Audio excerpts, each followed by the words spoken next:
Hey everyone, this is NIVIRO and welcome to the NIVI Academy! First of all, the tutorials I'm making are meant for you. You don't have to be a professional, you can just be a beginner. And I'm going to tell you the stuff the pros won't tell you.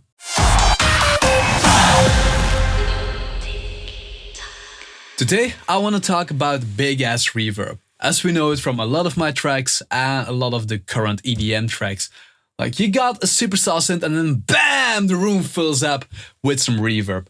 Well, let's make that one together.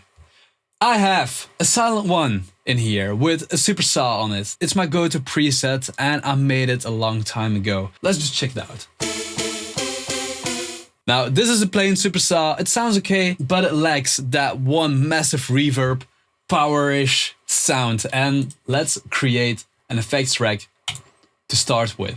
And for my reverb, I always use ROM if I have to go with a VST. I got a beautiful Lexicon 960L in here, but if I have to pick a VST, it will be the Native Instruments ROM. I think it sounds amazing. I used to work a lot with Valhalla, but this one really convinced me. Now, let's call this one Reverb, and let's call this one Superstar. There we go. Now, we have our reverb channel and we have our superstar. Let's send the synth to the reverb, and then we end up with this. Now, okay, that sounds cool, but when you're playing a lot of notes, it gets messy really quick. So what I would do is, first, to create the big-ass reverb, I have to go to the plugins. First of all, after ROM, I use the OTT. And yeah, you can crank that one up, but not too far, please. Then afterwards, frequency.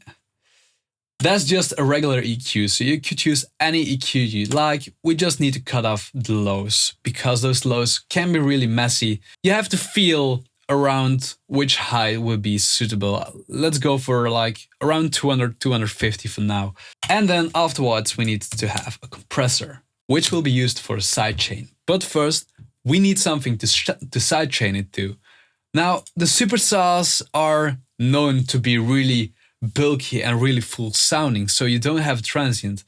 And if you're playing a melody, the empty parts will be so little that you can't distinguish the sound of the superstar and the reverb anymore.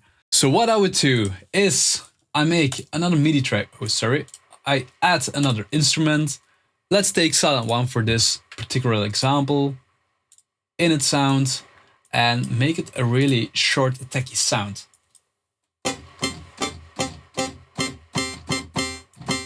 So there we go.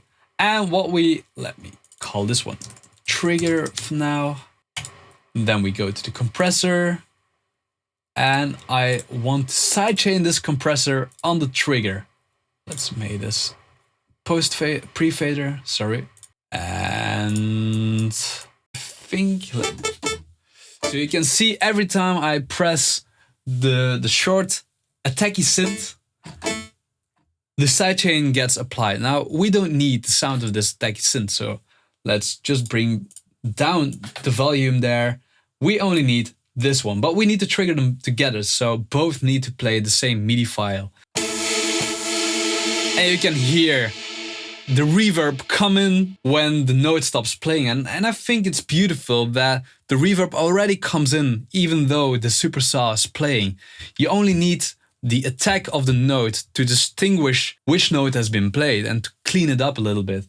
Now, what you can also do is when using this in the track, I often also sidechain all the reverbs and delays and effects buses to the kick to have it even more transparent, because a reverb can saturate the whole track quite a lot, and I prefer to have like a really clean feel of the melody, even though it can sound super wide.